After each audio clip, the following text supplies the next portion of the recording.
to life at 10,000 RPMs. Hi, I'm Dennis from Mott Motorsports. I thought I'd take a minute or a few minutes and show you guys how we set the cam timing on these little 3-cylinder engines.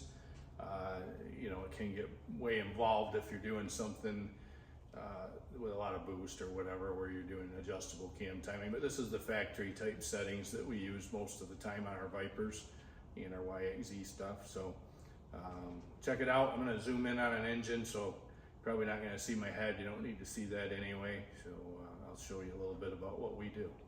Might help you in the future. Already got my camshafts in. There's an alignment dot on the base circle of the cam that lines up with the cap on the intake and exhaust.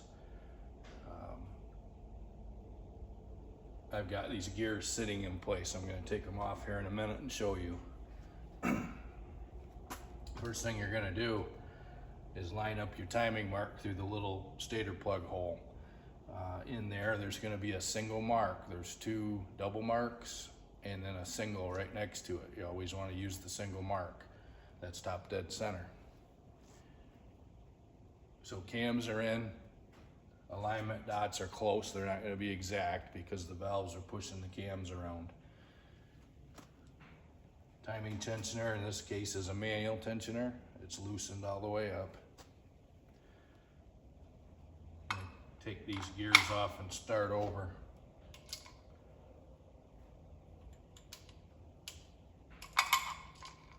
Your gears are going to have marks on them. Exhaust and intake. These gears are identical. You can use it on either side. They're little lines.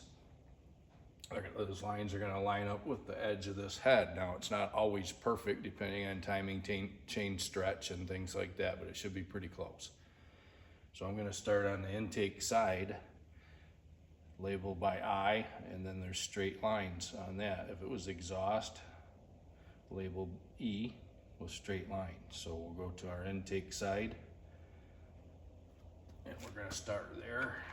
Slide this gear in.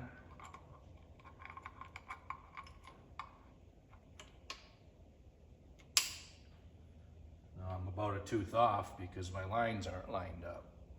So I'm going to take that.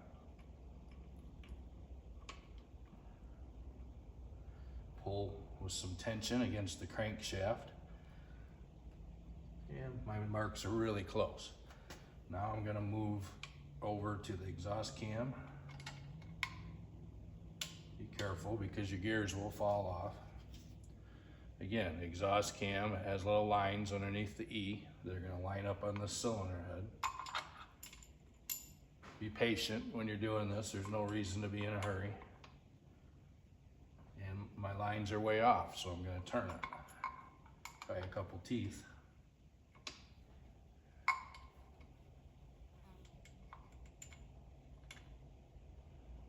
And my lines are really close to being lined up with the edge of this head. Now, of course, this is loose, but I'm pulling it to the side that should be tight. So this is going to be real close. What we're going to do at that point is we're going to roll. Actually, what we're going to do at that point is we're going to run our tensioner in a little bit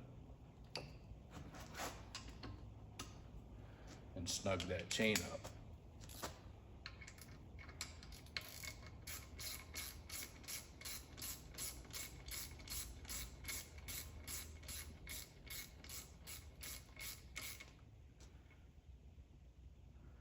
Okay, we're not worried about adjustment right now. We just want it snug so it's not going to go anywhere. Our little cam bolts, we have washed those, and we use red Loctite. It's probably about the only place on this engine that we use red Loctite. Everything else is blue.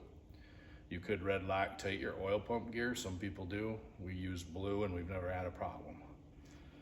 I've always red Loctited cam bolts, especially if you're using slotted gears.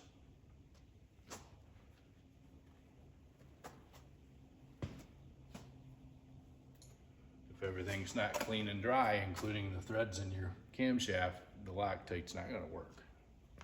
It doesn't work with oil.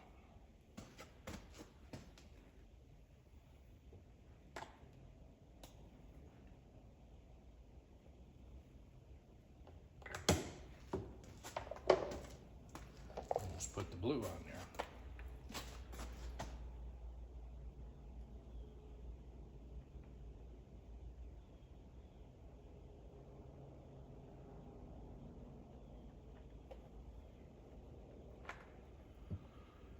Now, the important part is we're gonna roll this engine back and forth and grab these gears.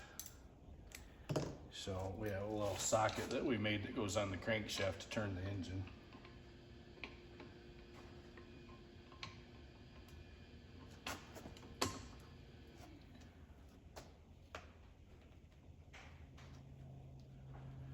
And I look here and my hole's really close on the exhaust cam, so I'm gonna roll this thing up a little bit. Carefully lining that up. I'm gonna grab that camshaft.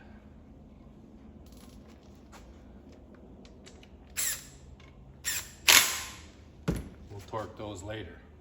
Don't forget. Now I'm gonna grab the other camshaft.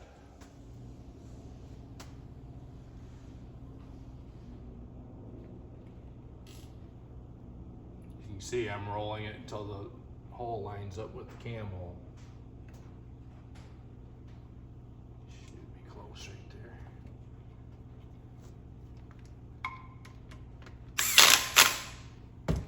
Okay, we're locked in place now. We still have 2 bolt holes to line up and put the bolt in. They're already gonna be lined up because we did these 2, but now your timing should be close, but always proceed with caution. You don't wanna roll it around and bend a valve. I've done this enough that I'm pretty confident what I'm doing. So I'll go this direction until I find my intake hole. There it is right there.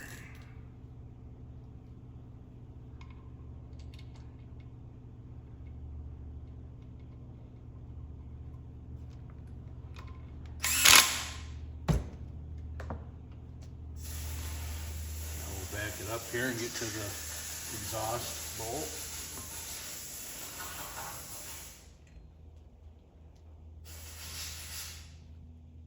Kind of a boring video, but it might help somebody. I've seen a lot of different ways to struggle doing this, and this is pretty easy.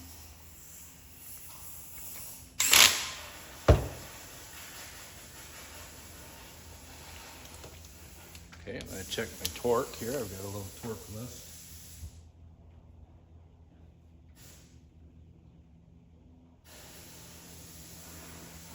We torque those to 17 foot-pounds.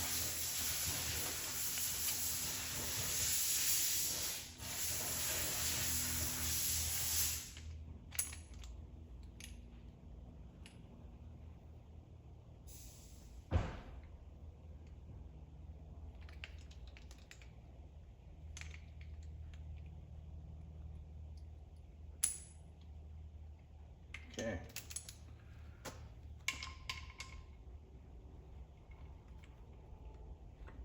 Never want to jerk your torque wrench. Nice and smooth. I'm going to hold on to this engine because it's trying to turn. Okay, there's 2 of them. Now we're going to get the other ones. There's another one there.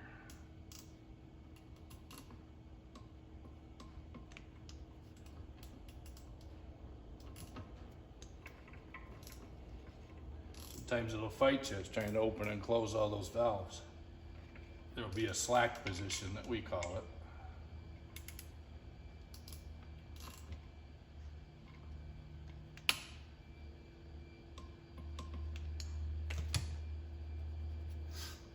Okay, all 4 bolts are torqued. I like to mark, we marked pretty much every bolt on this engine when we torque it. If you get distracted, you go back and look, and if it's marked, you know you torqued it.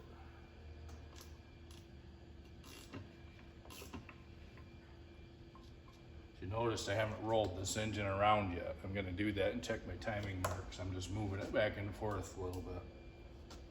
So, I get up on my little stool here so I can see it. So he said there's 2 alignment holes in the cam lobe that match the forging line on the cap, or your front cap. So they're real close right now. I know I'm close. My chain might be a little loose yet. Look in here for my single line.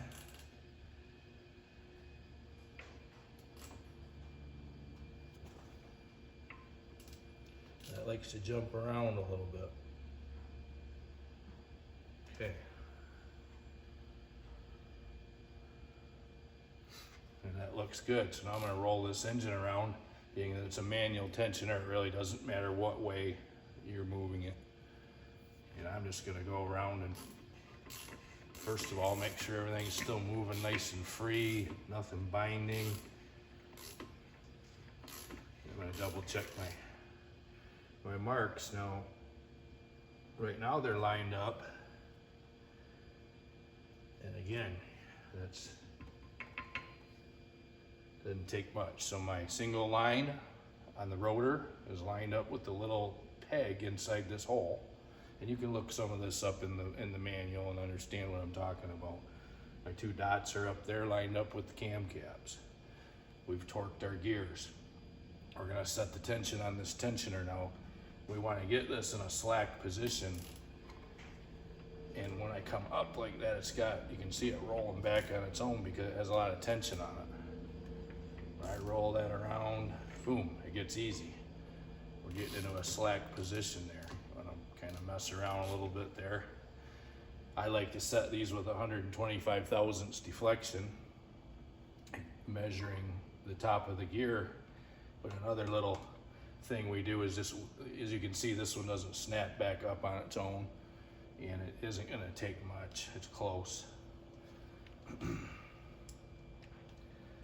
This could be set 10 different ways. It's everybody's preference, but I know what has worked well over the years for us. That's a little loose.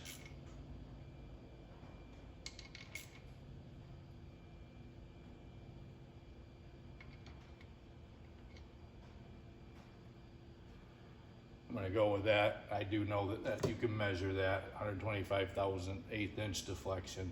But that's a pretty good amount there. Then we're gonna lock our tensioner bolt, the nut. We're gonna mark that so we know we locked it. And our cam timing's set. Just trying to help everybody out a little bit because I know a lot of people struggle with the cam timing. Okay, have a good day. Here's a good look at the holes in the camshaft along with the alignment mark on the cap and then the single line on the rotor.